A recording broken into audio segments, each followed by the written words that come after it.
तो इस वीडियो में हम बात करेंगे एक टॉपिक के ऊपर जिसका नाम है सेरेब्रल पाल्सी। तो सबसे पहले नाम से ही पता चलता है कि cerebral is related to what, is related to brain, और पाल्सी मीन्स पैरालिसिस। और पैरालिसिस का जब हम नाम सुनते हैं तो हमें क्या लगता है कि पेशेंट बेड रिडन होगा, राइट? ओके, उसे मूवमेंट करने में तकलीफ होगा। और ये पैरालिसिस मेनली स्ट्रोक यानी कि ब्रेन स्ट्रोक के कारण आता है।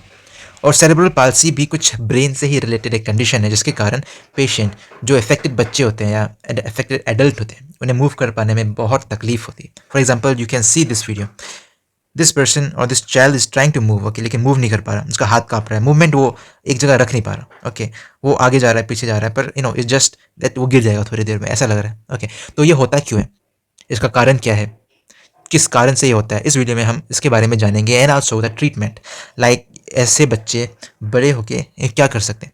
ऐसा नहीं है कि ये बच्चा जो अफेक्टेड है वो कुछ नहीं कर पाएगा, because there are many persons affected with this are doing great in their life. Okay, so now सबसे पहले तो जानते हैं सेरेब्रल पाल्सी के बारे में। तो ये डेफिनेशन है that a persons ability to move and maintain balance loss हो जाता है। Okay, that affects a person ability to move and maintain the balance, mainly motor disability. What is motor disability? Motor function क्या है, सबसे पहले हमें ये जानना होगा। ओके, जो मोटर का जो फंक्शन है, फॉर एग्जांपल हम अपने हाथ हिला पाते हैं, राइट, वॉलंटरली, अपने पाँव से हम चल पाते हैं, कंट्रोल कर पाते हैं हमें क्या करना है, किसी चीज़ को पकड़ना है। All this things are called the motor, means हमारे हिसाब से होगा वो। But in case of cerebral palsy this motor function is lost. Okay, the person जो डिजेबल होते हैं वो उसे कंट्रोल नहीं कर पाते, इसलिए ये चलने की कोशिश भी कर पा रहा है तो चल नहीं पा रहा है, बिकॉज उसका कंट्रोल अपने मूवमेंट्स पे है ही नहीं। All this things are the motor disability. Okay, और इसमें क्या होता है कि बच्चे का मसल टोन, यानी कि जो हमारा, फॉर एग्जांपल हमारा मसल क्या है, एकदम ना लूज है ना टाइट है, एकदम नॉर्मल है। ओके, हम अपने हाथ को मूव करते हैं, why, because of our muscle, right? Okay, but इसमें मसल टोन चेंज हो जाता है, मसल स्टिफ हो जाते हैं और बच्चे मूव नहीं कर पाते। ओके, जो आदमी है वो मूव नहीं कर पाता। Posture and motor skills, all this things are loss in this cerebral palsy. और इसके साथ साथ मैं एक और चीज़ जोड़ना चाहूँगा, not only the movements but also the thinking ability get also hampered. जो नॉर्मली 3 साल के बच्चे में जो दिखना चाहिए माइलस्टोन्स, यानी कि वो चलेगा, ओके, थोड़े थोड़े बात करेगा, ओके, खुद से खाने की कोशिश करेगा, देखेगा सराउंडिंग्स को, छूने की कोशिश करेगा हर चीज़ को, वो इन बच्चों में नहीं हो पाता।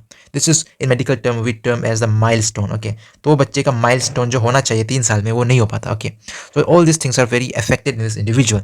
नाउ सबसे पहले तो सेरेब्रल पाल्सी भी 4 प्रकार का होता है, based on which part of your brain is involve. Like this the spastic paralysis, अगर आपका ब्रेन का ये पार्ट इन्वॉल्व है, जिसे हम कहते हैं parietal part of the brain, parietal, okay, part of the brain, तो आपका हेमीप्लेजिया होगा, यानी कि आपका एक पाँव काम नहीं करेगा। And this is the most common, 80% जो इंडिविजुअल है इसमें यही टाइप दिखाई देता है।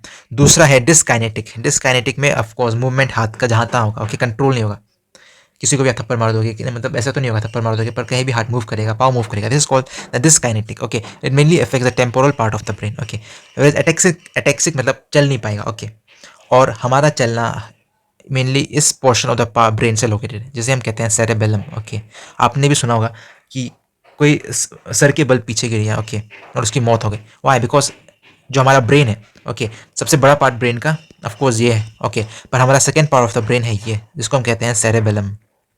तो अगर ये अफेक्टेड हुआ तो आप चल नहीं पाओगे, फिर नहीं पाओगे। Okay, so you can see that all hand leg are affected. This is called the quadriplegia and it is ataxic cerebral palsy.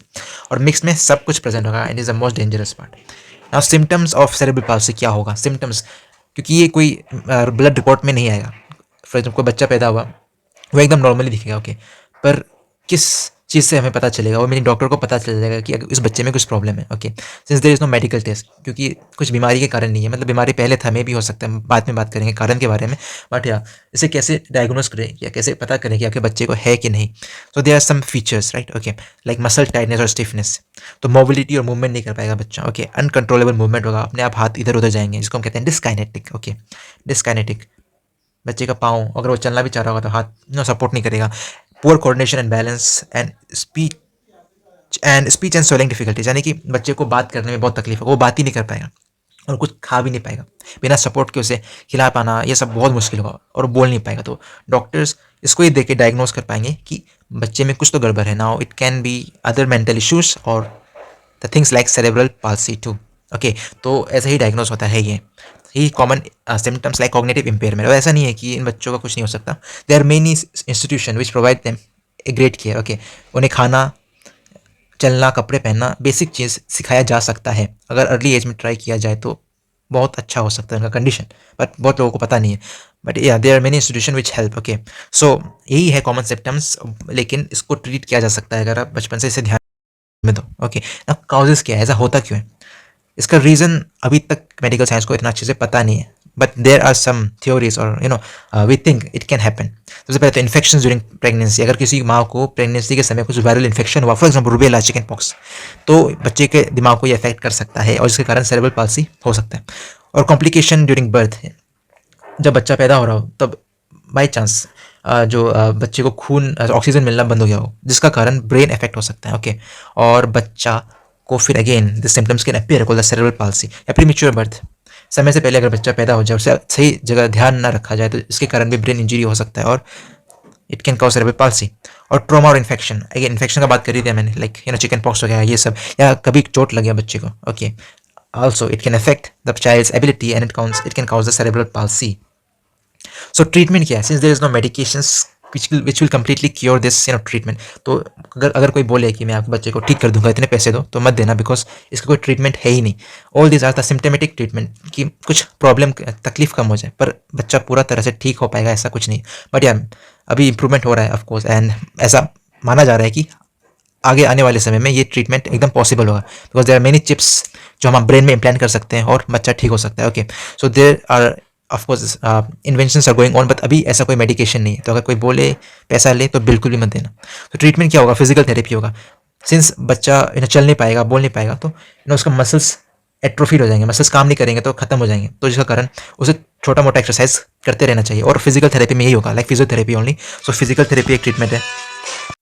दूसरा है occupational therapy, focuses on improving daily living skills such as dressing और feeding. जैसे कि मैंने कहा, वो खुद से खाना या चलना भी नहीं, चल भी नहीं पाएगा, पर उसे अगर अर्ली एज में सिखाया जाए तो बच्चा ये सब कर भी सकता है आगे आने वाले समय में। तो बेसिक चीज़ लाइक ड्रेसिंग और फीडिंग विल बी टॉट, कि कैसे करना चाहिए उसे बताया जाएगा। दूसरा है स्पीच थेरेपी, बात करना भी सिखाया जाएगा, कि ऑफकोर्स बेसिक चीज़ वो बोल सके, लाइक पानी मांग सके, खाना मांग सके, भूख लगे तो। Okay, so the speech therapy can be given, medications can be given, and surgery can be given. Surgery क्यों?